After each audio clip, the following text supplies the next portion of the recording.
하나님이여, 찬송이 시온에서 주를 기다리오며 사람이 서원을 주께 이행하리이다. 기도를 들으시는 주여, 모든 육체가 주께 나아오리이다. 죄악이 나를 이겼사오니 우리의 허물을 주께서 사하시리이다. 주께서 택하시고 가까이 오게 하사 주의 뜰에 살게 하신 사람은 복이 있나이다. 우리가 주의 집 곧 주의 성전의 아름다움으로 만족하리이다. 우리 구원의 하나님이시여, 땅의 모든 끝과 먼 바다에 있는 자가 의지할 주께서 의를 따라 어미한 일로 우리에게 응답하시리이다. 아멘. 19세기 영국의 그 역사학자인 토마스 칼라일가 그런 말을 했습니다. 그 인생에는 세 가지 중요한 선택이 있다. 이 선택을 잘해야 된다는 거죠. 첫 번째 선택은 내가 뭘 하면서 살 것인가, 직업, 커리어에 대한 선택이에요. 두 번째 선택은요, 내가 누구와 같이 살 것인가, 결혼의 선택입니다. 그리고 세 번째 선택은 나는 누구를 믿으며 살 것인가. 그러니까 내가 믿고 의지할 수 있는 분을 꼭 얻어야 되는데 정말 가장 좋은 바른 분을 얻어야 된다, 그런 말이겠죠. 선택이 참 중요합니다. 여러분, 행복하고 보람된 삶을 살기 위해서 바른 선택이 얼마나 중요한지 알잖아요. 그 한순간의 잘못된 선택 때문에 너무나도 많은 것을 잃고 그리고 또한 방황하기도 합니다. 이 세 가지 선택들, 이 질문 가운데 가장 중요한 것, 저는 세 번째가 가장 중요하다고 생각합니다. 누구를 믿고 살 것인가. 인생을 살다 보면은 우리 인생이 참 연약하다라는 것을 아는 순간이 옵니다. 나 스스로 설 수가 없어요. 그때 내가 믿고 의지할 수 있는 분, 절대로 나를 disappoint, 낙심하지 않게 하시는 그분이 있다는 것은 정말 놀라운 복이에요. 특별히 마지막 그 죽음의 순간에 내가 절대적으로 믿고 내 영혼을 맡길 수 있는 분을 안다는 것이 얼마나 소중한지요. 그런 점에서 우리는요, 복받은 사람들입니다. 우리가 믿고 의지할 수 있는 우리 구세주 예수 그리스도를 알기 때문에, 예수님을 통해서 우리 하나님 아버지를 알고 또한 성령님을 알기 때문에 그렇죠. 우리에게 예배드리는 이 시간이 중요한 것은요, 우리가 하나님을 경외하며 또한 하나님 앞에 나아가는 시간이기 때문에 그렇습니다. 그러면 주께서 주시는 신령한 복을 받는 것이죠. 이렇게 하나님을 알고 하나님께 나아가기를 늘 기뻐하고 소망했던 믿음의 사람들 가운데 다윗이 있습니다. 시편 65편은 다윗이 쓴 기도의 시입니다. 거기에 보면은 그는 하나님께 나아가는 모습을 우리에게 이렇게 말해주고 있어요. 1절에 보니까 하나님이여, 찬송이 시온에서 주를 기다리오며 사람이 서원을 주께 이행하리이다. 이 찬양이 있어요. 하나님을 찬양하면서 찬송을 부르며 하나님께 나아간다고 얘기해요. 2절에 보니까 기도를 들으시는 주여, 모든 육체가 주께 나아오리이다. 주께 나아갈 때 기도하며 나아간다는 거죠. 3절에는요, 죄악이 나를 이겼사오니 우리 허물을 주께서 사하시리다. 여기 보니까 정말 회개하는 하나님의 그 용서를 바라는 그러한 모습이 여기 있습니다. 4절에는 주께서 택하시고 가까이 오게 하사 주의 뜰에 살게 하신 사람은 복이 있나이다. 우리가 주의 집 곧 주의 성전의 아름다움으로 만족하리이다. 성전에 나아가는 모습이 여기 있죠. 하나님께 나아가는 자는 성전으로 나아가는 거예요.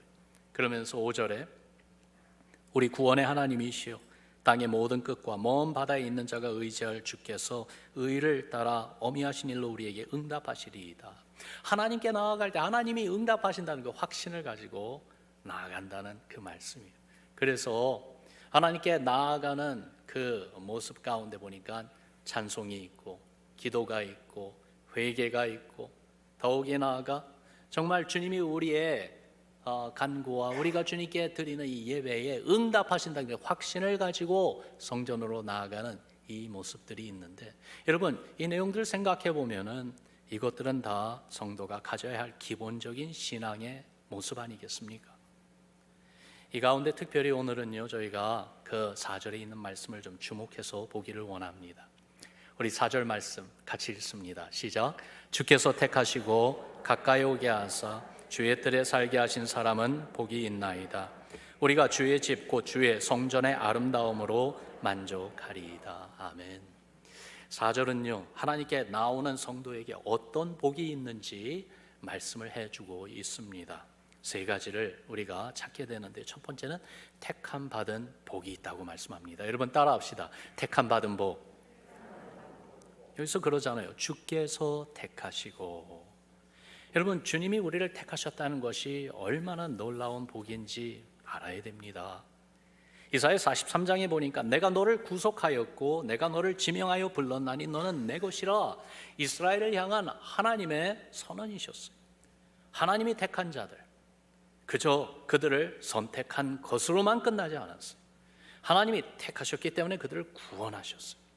하나님이 택하셨기 때문에 하나님의 것이라 그렇게 말씀하세요. 무슨 말이냐면 하나님이 돌보신다는 거죠. 다윗의 이 고백에도 보니까 택한 자를 가까이 오게 하셔서 그 마음에 만족을 준다고 말씀하고 있어요.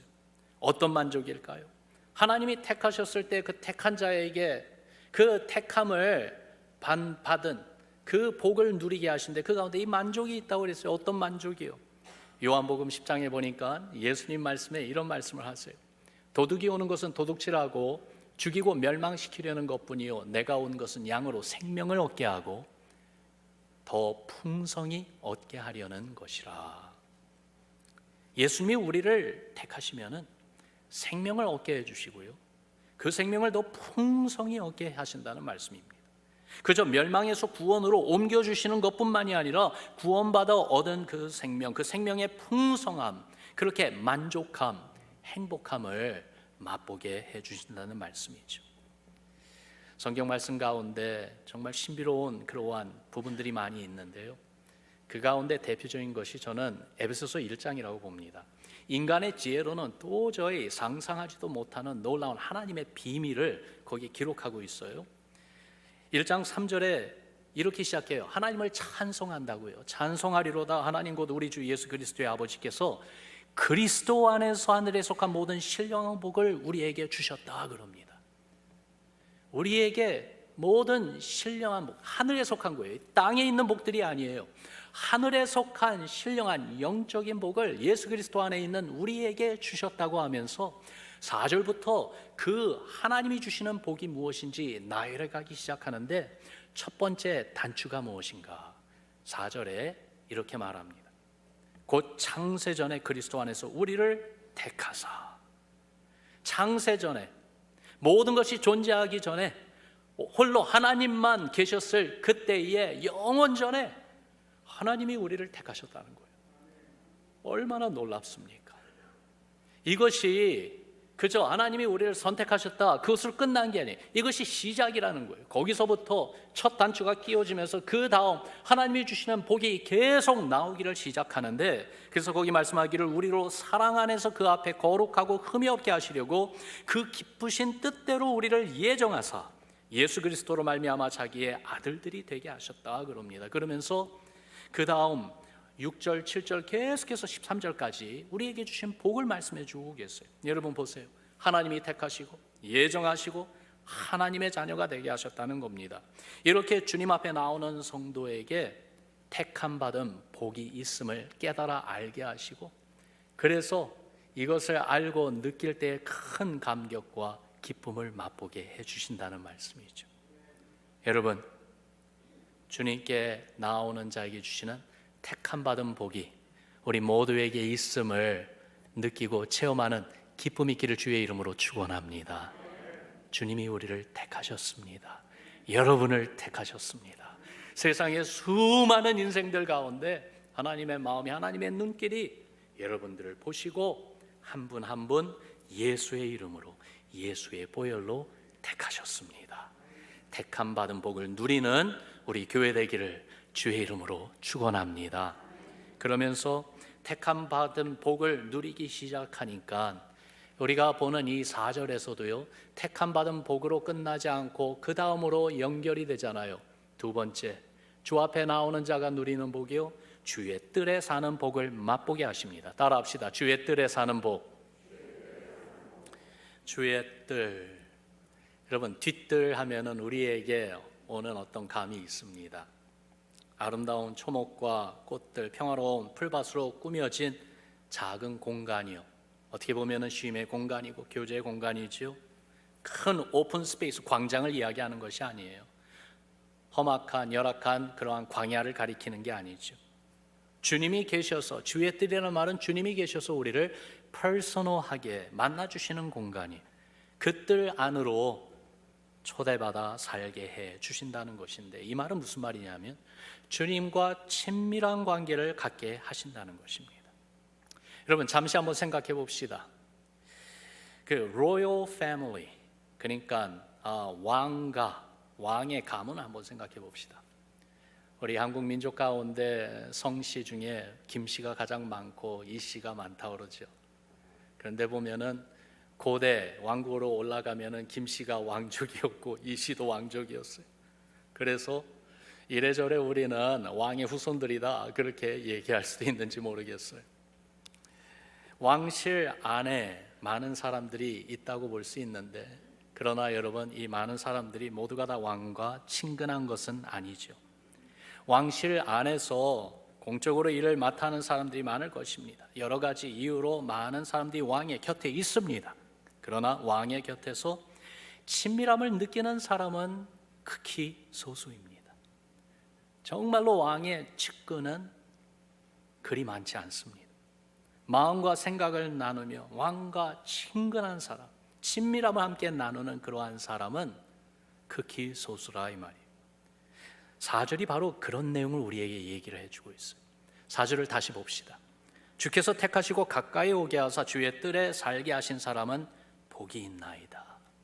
주님이 가까이 오게 하신 것뿐만이 아니라 주의 뜰에 살게 해 주었다. 이 말은 주님이 친근하게 관계를 맺고 또한 그렇게 교제하고 싶어 하신다는 것입니다. 주님의 측근이 되게 해 주신다는 말씀입니다. 주님의 마음, 주님의 생각, 주님의 소원을 알게 해 주시는 거예요. 한 나라를 이끌어가는 대통령과 친근하게 되기 위해서는 대통령의 초청이 있어야 가능하지요. 웬만한 사람은 그 자리에 나아갈 수 없습니다. 사회적으로도 볼 때도 직분과 지위가 높은 사람에게 그저 일반인이 다가가는 것은 쉽지 않습니다. 그래서 높은 사람이 불러주고 가까이 오도록 허락해 줄 때에 가능한 것이죠. 그런데 전지전능하시며 거룩하신 하나님, 가장 높은 영광 가운데 계신 우리 하나님과 이 친밀함을 가진다는 것이요, 이것은 주께서 주셔야 받을 수 있는 것인데, 여러분, 하나님께 나아가는 성도에게 이 복을 주신다는 말씀입니다. 얼마나 감사합니까? 사도행전 13장에 보니까 하나님이 주신 이 복을 받은 한 사람을 이야기하고 있어요. 여기 보면은 13장 22절에 하나님이 다윗을 왕으로 세우시고 증언하여 이르시되 내가 이새의 아들 다윗을 만나니 내 마음에 맞는 사람이라 내 뜻을 다 이루리라. 하나님이 말씀하시는 거예요. 내가 다윗을 만나보니까 내 마음에 정말로 들더라. 여러분, 이게 무슨 말이냐면은 하나님은 사람을 찾으시는 분이라는 거예요. 하나님이 필요하셔서 찾으시는 것이 아니라 하나님의 사랑을 베풀어 주시고 하나님의 뜻을 이루는데 같이 참여하게 하시기 위해서 그렇게 교제하고 싶으셔서 사람을 찾으시는 우리 하나님이세요. 역대하 16장에 보니까 여호와의 눈이 온 땅을 두루 감찰하사 전심으로 자기에게 향하는 자들을 찾으신다고 했습니다. 그래서 그들을 찾았을 때 그들을 위하여 능력을 베푸신다고 그런 거예요.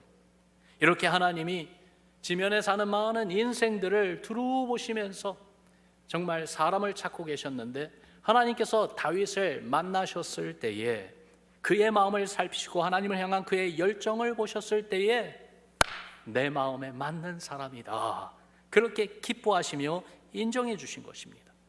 그래서 다윗을 왕으로 세우셨어요. 하나님의 백성을 다윗에게 맡기신 것이지요.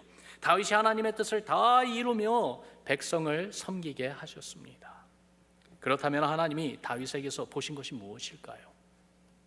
다윗의 스토리를 살펴보면은 하나님이 보신 다윗의 모습들을 우리도 보게 되는데, 많은 스토리들 가운데 특별히 두 가지만 한번 생각해 봅시다. 블레셋 장군 골리앗이 하나님의 이름을 욕하며 이스라엘을 대항했을 때, 그렇게 싸움을 막 북돋을 때에 그 자리에는 사울 왕을 비롯해서 수많은 이스라엘 군사들이 있었습니다. 그들이 무엇을 했습니까? 그렇게 하나님의 이름이 욕을 당하면서 참담한 소리를 듣고 있었는데 모두 다 두려워 떨고 있었어요. 한 사람도 나서서 골리앗을 대항하려고 하지 않았습니다. 그러나 다윗은 달랐지요. 골리앗이 욕하는 것을 들으며 참을 수가 없었어요. 분노했습니다. 자기가 나가서 그의 입을 막겠다고 나섰습니다.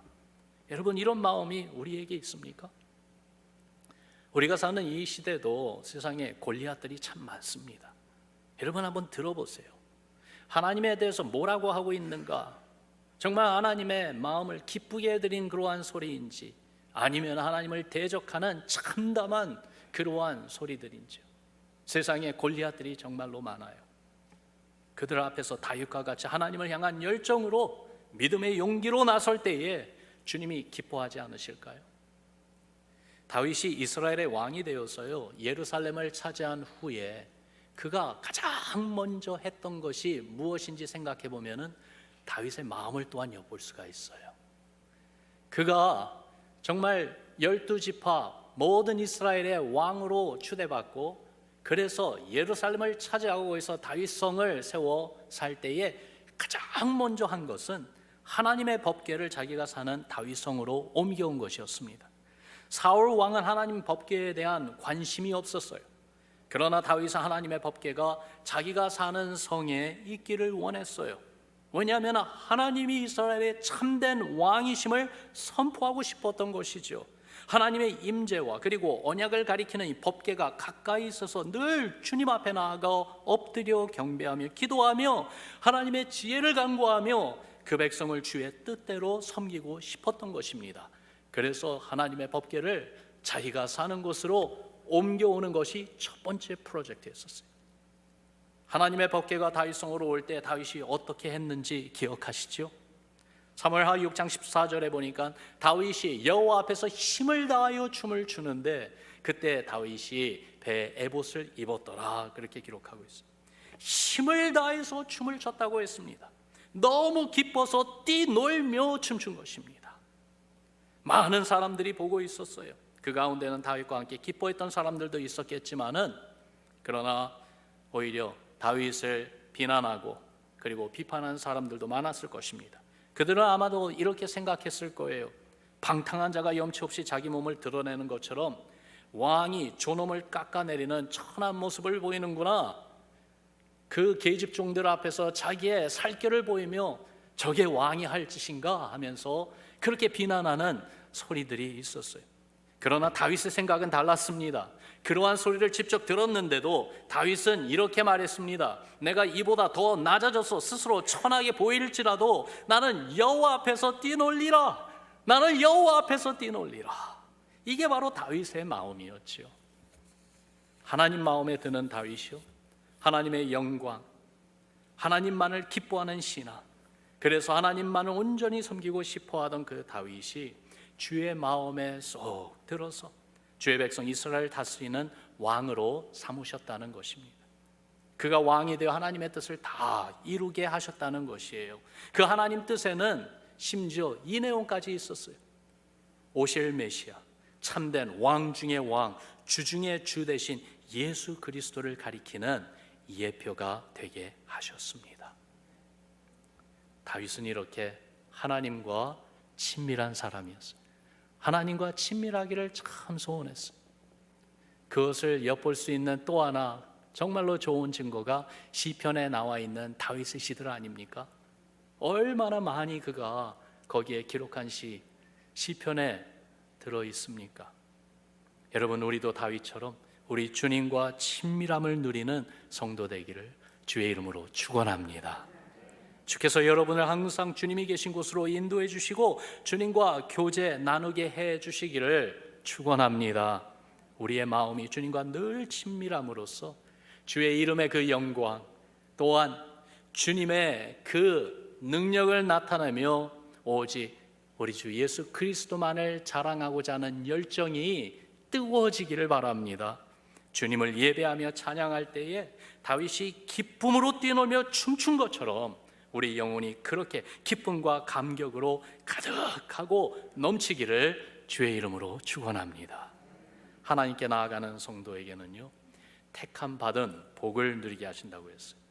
그리고 하나님이 나를 정말로 택하셨구나, 창세 전부터 나를 아시고 나를 선택하셨구나, 그걸 알 때에 주의 뜰에 사는 복, 친밀함의 복을 또한 맛보게 해주신다는 것도 말씀드렸습니다. 그러면서 세 번째로 주의 집 곧 주의 성전의 아름다움으로 만족함을 누리는 복을 주신다고 말씀하십니다. 여러분 따라합시다. 만족하는 복. 4절을 다시 봅시다. 같이 4절을 읽습니다.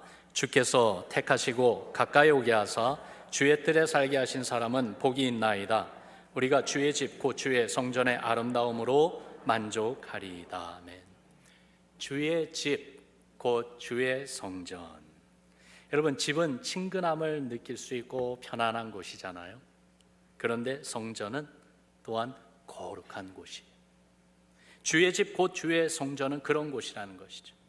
친근하고 마음이 편하지만은 그러나 함부로 내 멋대로 행동할 수 없고 거룩하신 주님이 계신 걸 알기에 거룩함 가운데 하나님을 경외하는 마음으로 있어야 되는 그곳이요. 주님이 계시기 때문에 그래요. 주의 사랑이 우리를 품어주십니다. 주님의 그 righteousness, 의로우심과 공의로우신 그 거룩함이 우리로 하여금 내 맘대로 내 생각대로 행동하지 않게 하시고 주님을 바라보면서 또한 예의를 지키고 바른 신앙으로 서게 해주십니다.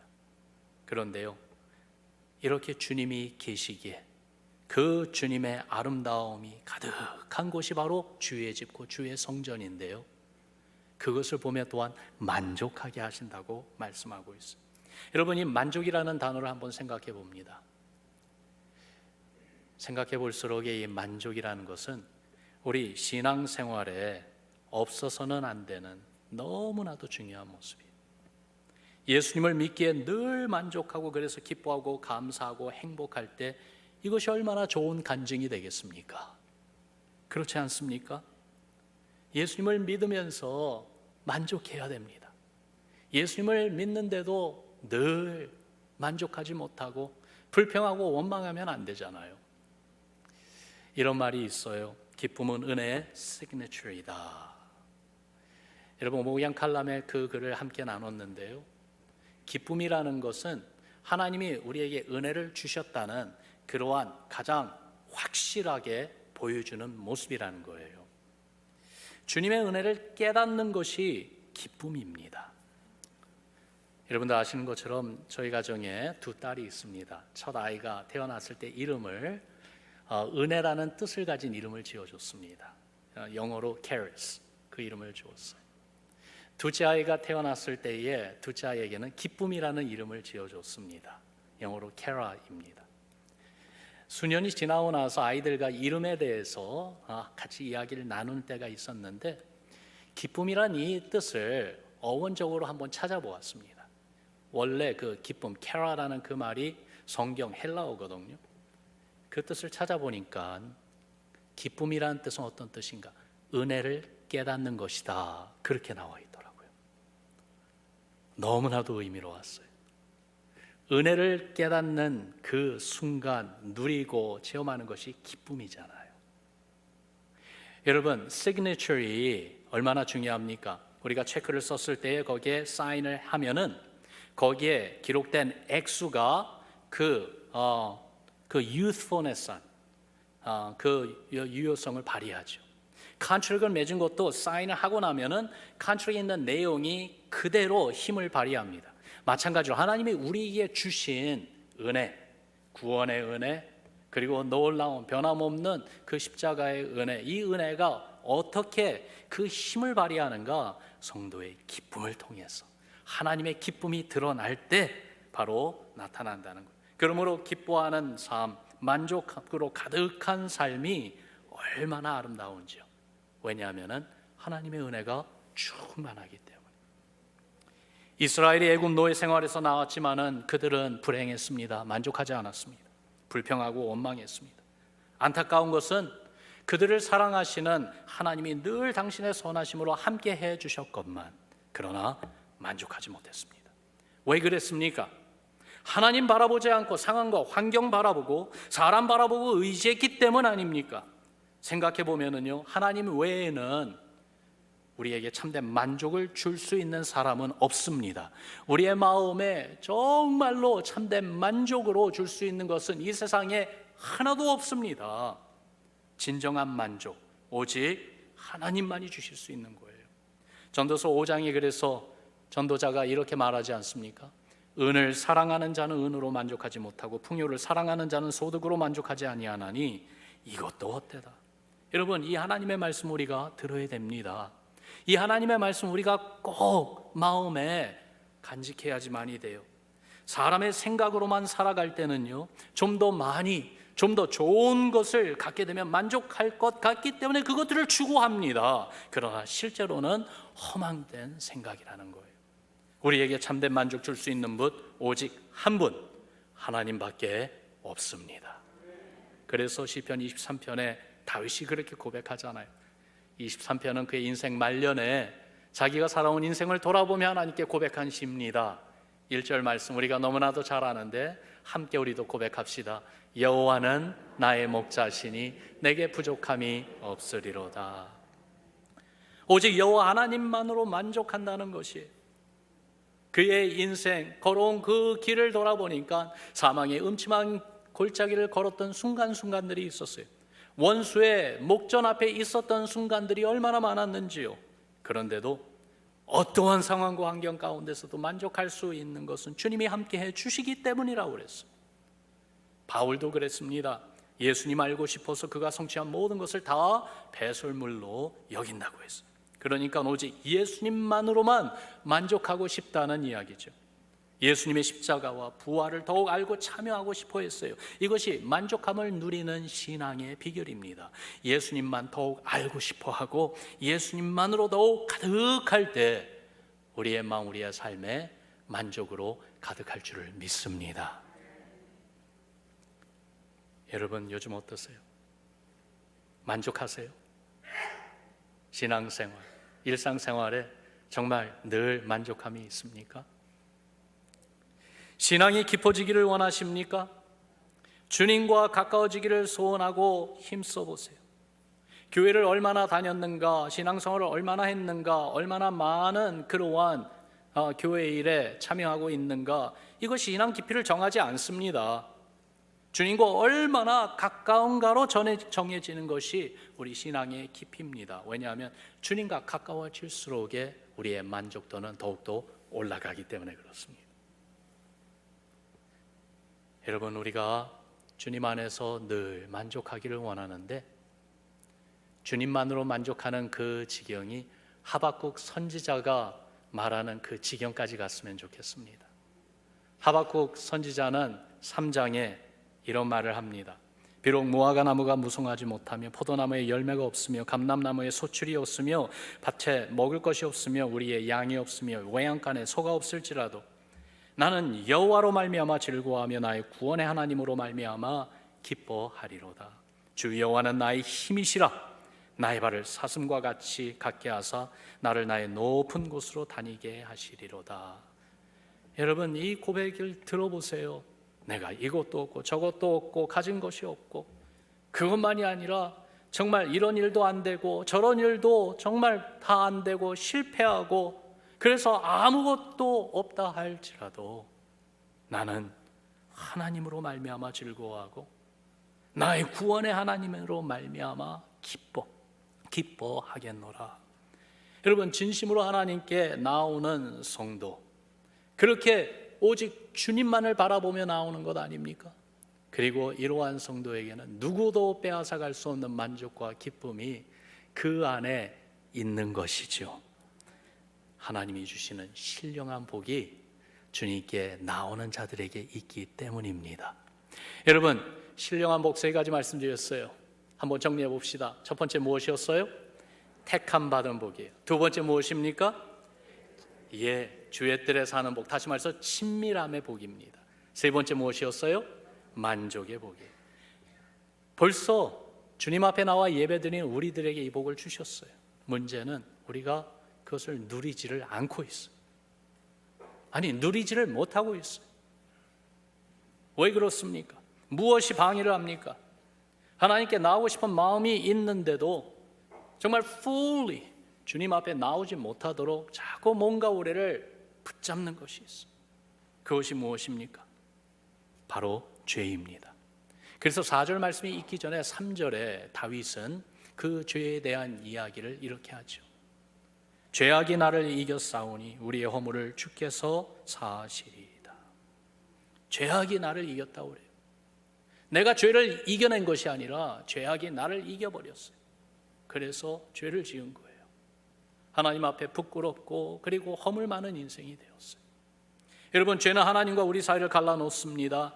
죄는요, 사람과 사람 사이도 완전히 대적하게 만들어 버립니다. 아무리 가까웠던 관계였어도 죄는 그 관계를 한순간에 끊어지게 만듭니다. 이렇게 죄는 파괴적이에요. 특히 교만은 하나님과 우리 사이의 관계를 깨트립니다. 죄의 본질을 보면은 그 안에는 늘 교만이 있어요. 교만이 뭐예요? 자기중심적인 게 교만이잖아요. 하나님보다 자기 자신을 더 중요하게 생각하는 거예요. 그래서 교만한 사람은 자신의 죄를 인정하지 않습니다. 자신의 죄가 두려워, 그것이 드러날까 두려워서 감추고 회피하고 그러면서 부인합니다. 그러나 반면 교만한 자가 아니고 겸손한 자는 자기의 죄를 고백합니다. 여러분, 다윗의 그 하나님 마음에 드는 모습에 바로 그 모습이 있었잖아요. 다윗이 죄를 모르는 그러한 사람이었나요? 그는 일반인보다도 더 무서운 죄를 지은 죄인이었습니다. 그런데 하나님께서 그 죄를 지적하실 때에 다윗은 겸손했습니다. 정직했습니다. 그래서 회개했습니다. 그렇게 하나님께 나왔습니다. 하나님의 긍휼과 용서를 간구했던 거예요. 그 다윗이 바로 이 3절에서 이야기를 하는 것입니다. 죄악이 나를 이겼사오니 우리의 허물을 용서해 주소서. 이렇게 회개하는 성도들, 그렇게 주께 돌아오는 성도를 주님이 맞아주십니다. 탕자의 아버지가 돌아오는 그 탕자를 보고 그 탕자보다도 더 빨리 달려가서 자기의 아들을 안아주면서 그를 기쁨으로 맞이해 준 것처럼 우리가 회개하며 돌아올 때 우리 예수님이 우리에게 달려오셔서 우리를 안아주시고 용서해 주시고 회복해 주십니다. 우리를 당신의 십자가 은혜로 붙들어 주셔서 우리 하나님 아버지 앞에서 겸손히 그리고 담대한 믿음으로 하나님 앞에 나오도록 인도해 주십니다. 하나님께 나오는 것을 가로막는 죄악이 혹시 있지는 않은지요? 우리가 몸으로 여기 와 있잖아요. 그러나 우리 마음, 우리의 삶이 fully 주님께 가까이 지금 와 있습니까? 그렇지 못하다면은 무엇인가 우리의 발목을 붙들고 있고 하나님 앞에 더 가까이 나가지 못하도록 가로막는 그 죄악이 있습니까? 이 시간이 그 모든 죄를 주님 앞에 고백하고 회개하며 용서받는 시간 되기를 바랍니다. 주의 보혈이 우리를 깨끗하게 해주실 수 있으세요. 예수 그리스도의 보배로운 그 피가 우리를 정결하고 거룩하게 세워주셔서 주님께 더욱 가까이 나오게 하시는 은혜 됩니다. 말씀을 정리해 보죠. 우리는 예수 그리스도의 이름으로 하나님께 나와 예배드리는 주의 성도들입니다. 이런 우리에게 주시는 주님의 복 우리가 누립시다. 어떤 복이요? 우리를 택하시고 또한 우리를 친밀하게 대해주시면서 우리에게 만족을 주시는 그 복을 알고 그 복을 누리는 우리 모두 되기를, 우리 교회 되기를 주의 이름으로 축원합니다. 우리에게 죄악과 허물이 있어도 그것들을 주의 십자가 보혈로 씻음받고 용서받아 더욱 주님과 친밀해지는 우리 신앙 되기를 바라요.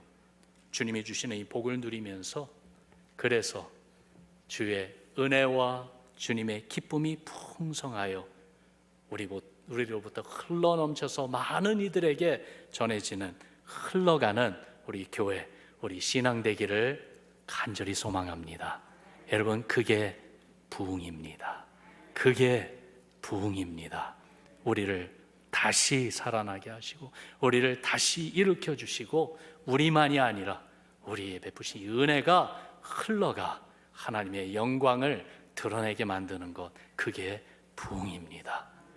친밀함으로 누리는 이 복이 부흥을 사모하며 하나님의 영광을 더욱더 드러내기를 소원하는 우리 하나님의 교회 성도 여러분들의 삶에 풍성하게 더욱더 부어지기를 주의 이름으로 축원합니다. 우리 같이 기도합시다.